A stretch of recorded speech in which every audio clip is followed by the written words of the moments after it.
JANZZ.technology, the podcast. Hi everyone, and welcome to the second season of this podcast. Today's episode is about matching. And to speak about it, I have with me Yahel Appenzeller from our Ontology Curator team. Hi everyone. Matching is one of our core competencies. And no, we don't make dating apps like Tinder or Bumble. But I bet if we did, the chances of finding the love of your life would be way higher than with the current apps. Well, I'm not sure how exactly matching works in dating apps, but I'd imagine that the challenge of finding the right fit for a vacancy or a job candidate is a little more clear-cut than finding a true life partner. What I do know is that, unlike dating apps or many job search sites, JANZZ matching never generates complete mismatches. See, this is why you came today to the podcast, to speak about that. Wouldn't the world be better if we could set some filters and parameters in an application and swipe for jobs or candidates that fit? It would definitely save time and effort for recruiters and employment services. When I think about it, finding a job is already a job in itself, and it is an ordeal we all have to go through at some point in life, or even several times. Yes, and not just people looking for jobs. Recruiters, headhunters, hiring managers, and employment agencies spend hours going through resumes and applications too. And with the current tight labour markets across the globe, finding and retaining talent is key. But to retain talent, you need to make sure the candidates are a great match from the start. And when it comes to finding candidates, recruiters are typically faced with either far too many applicants or far too few. Right. And nowadays, we all have access to a vast amount of information. You can search for jobs and candidates all over the world.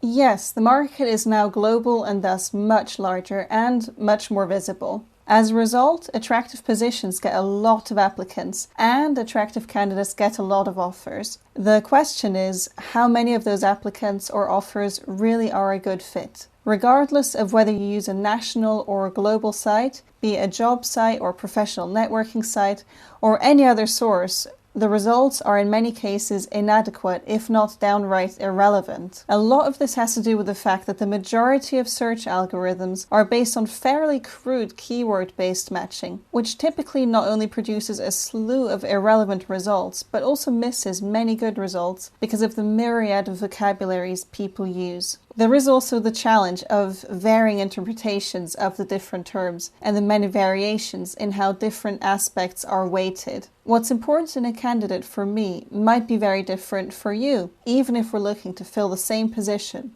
The same goes for different people looking for the same type of job. There are also plenty of hidden expectations, like criteria that aren't mentioned explicitly. All of these aspects combined make matching a highly complex task and the right match very much a moving target. Makes sense. And as you said, matching good candidates is very important.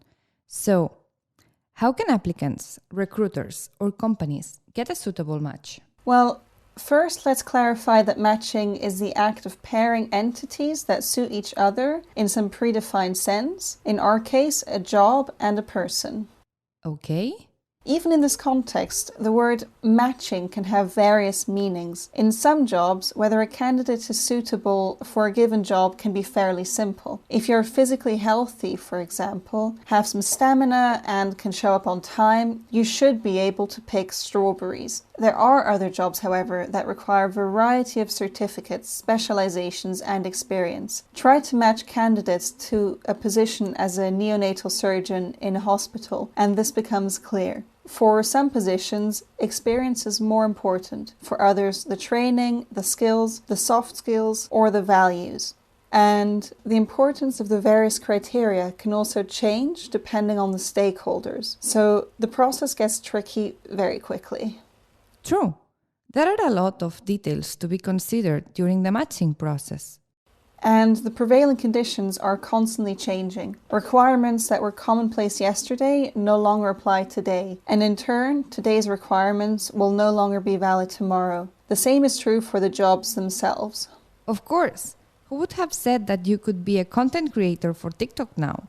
And who would have cited such a specialization in his or her CV? Yeah, how we define jobs, prospective employees, and the labour market shifts all the time. And this is a huge challenge when a machine has to deal with the task, because there are very few constants and little to no universal truths. Can a machine or an algorithm satisfy our matching expectations? Machines have to apply all the experience and knowledge of the recruiting specialist in much the same way, paying attention to the smallest details, filtering the relevant information, and adapting to changes in the labor market. As I said at the beginning, talent and businesses also use quite different vocabularies and descriptions, place emphasis on different aspects, have diverging interpretations of skills and levels of skills, and so on. And the data sets we want to match, say a candidate profile and a job description, are often very asymmetric, meaning that one tends to carry a lot more information or criteria than the other. So there are multiple dimensions of complexity that come into play and need to be resolved by the software or the underlying machine or algorithm. Right. Suppliers of this kind of software focus on different dimensions of the data to resolve this highly complex task. For example, former job titles of applicants or the associated skills are taken into account. An algorithm then compares job postings and resumes and a match is made. But is it successful? A match based on former job titles or skills? I don't know. You tell me. Imagine if a candidate had position X at a company A. They can also hold position X at company B, right? Yes.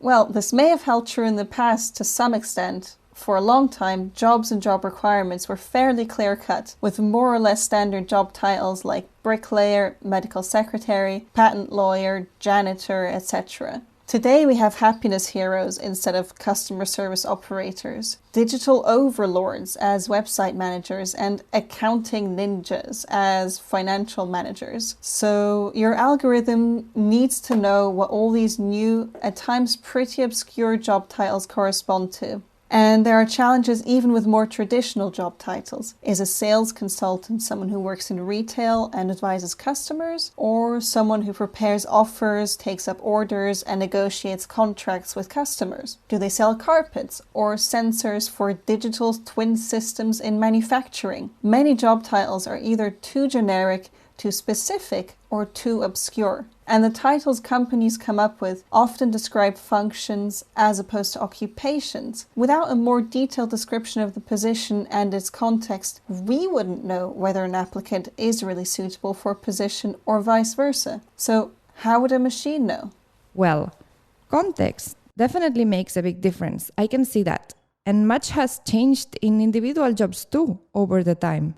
Exactly. So a good match also depends on how up-to-date or relevant a candidate's experience is. After a certain number of years, your experience in some jobs might not be relevant anymore, or not as relevant because the skill set has changed, the technology, the research, or the market. Whereas for other jobs, this might not be an issue. If you were a programmer in the 80s and then switched careers, that experience will certainly not be relevant now. But if you were an experienced legal secretary in the mid-2000s, you will most likely still find a good match in a similar role. But of course, more recent experiences should carry more weight. How can machines then make these distinctions efficiently? Well, some job matching providers solve the matching problem by using other parameters. They look at skills and competencies, since these represent the content behind job titles. So the matching algorithm considers the candidate's skills and the skills required for a job and matches them. Skills-based or competency-based matching is more meaningful and thus promises better results because it takes into account not only a title previously held by an applicant, but also that person's knowledge, talents, insights, and education. And many skills are transferable from one role to another, which can widen the talent pool in a tight market. So the key is the skills. They certainly play a very important role. And apart from widening the talent pool for recruiters, skills-based matching also opens up opportunities for new career paths. For instance, a project manager could transition to a leadership role like general manager or become an account manager, a business developer, or consultant. With a few additional skills, an engineer could switch to technical project management, or a good lawyer could be a great lobbyist. I see your point. Skills like critical thinking, management, and leadership, analytical skills, and creativity are transferable to other management and leadership positions. So, Can we say that skills are a reliable factor for machines to evaluate the perfect match for a vacancy? Well, it depends. When talking about skills, we need to make sure that we're not comparing apples with oranges. The sales skills of a retail store assistant are very different to those of a sales executive in the medtech industry. This issue certainly has to be addressed before you can get meaningful results from a skills-based matching engine. As I said, skills certainly play a very important role, but so does knowledge, education, and experience. But then there are jobs that require authorizations or licenses, like medical professionals or lawyers. All these various elements need to be taken into account in the right context and with the right weighting, something a good recruiter or hiring manager will do, consciously or not. So now all these different aspects need to be explained to a machine, and we haven't even started on what it takes to match a candidate to a team.